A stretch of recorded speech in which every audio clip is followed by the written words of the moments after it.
Hello everyone. For my informative speech, I would like to recant the history of Masada. Imagine your home just got destroyed. You've been dreading an attack from people that you know are not kind to their enemies. Perhaps some of your closest friends or family members just died before your eyes. You had a moment's opportunity and you took it. You fled. You caught wind of a group of rebels who planned to escape to Masada. And you went.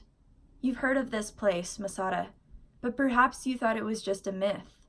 So you're hoping with your life that you make it out and that you make it to Masada.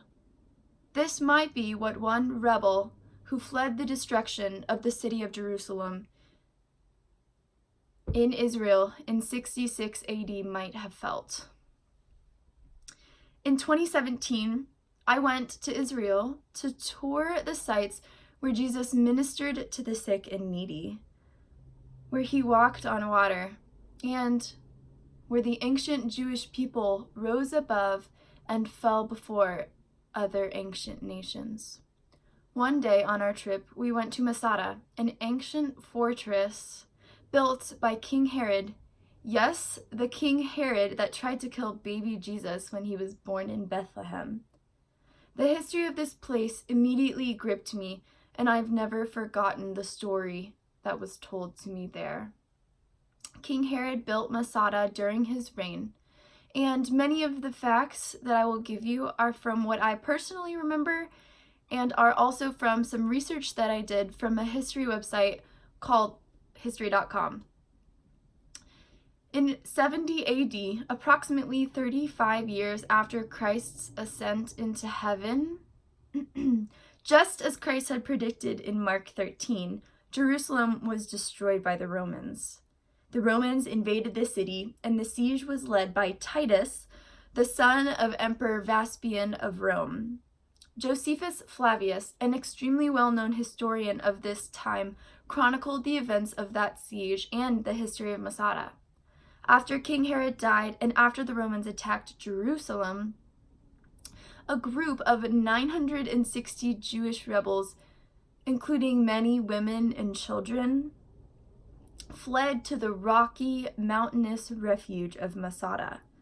This fortress was well built and well protected because it was located on a rocky plateau overlooking the Dead Sea, about 1,000 feet above land.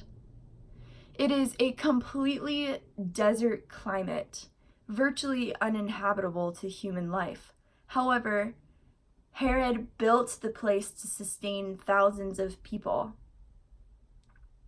One of these ways that he sustained life was he built a water system that carried thousands of gallons of water, of rainwater, up to Masada, and the people were able to live on it. I'll talk a little bit more about that later. But the Romans built army camps around Masada and tried to overtake it countless times, but with no success. Finally, in 73 AD, they built a tower that would reach the wall, and when the Jewish people saw that there was no way out and that the Romans would reach them, they organized a mass suicide, deciding to kill themselves rather than becoming Roman slaves. On that day, nearly 1,000 Jewish people ended their own lives. History.com quotes Josephus directly from his book called The Wars of the Jews, and I also would like to read a small part of it as well.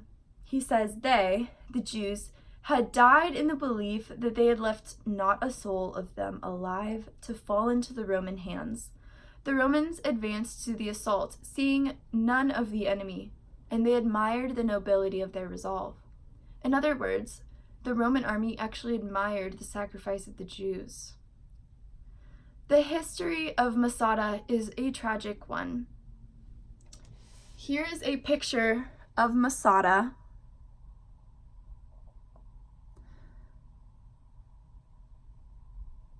Herod built it as a sort of winter home for himself.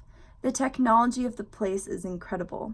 According to History.com, the ruins include 29 storerooms, which were probably used to hold weapons and food, and also water sustainability systems that sustained the inhabitants of Masada. There also was a synagogue there, and it was complete with a hot tub that Herod built for himself. Today, the ruins are available for tour. When I went a few summers ago, we took a cable car up to the top of the mountain where we were able to walk around, touch the ruins, see where the people lived, and also where the people died. In conclusion, Masada is a very interesting place with an interesting history. The history is full of triumph and tragedy, heroism and great defeat. I hope this synopsis of its history sparked your interest to learn more about it and also to appreciate the ancient battles of the Jews. Thank you.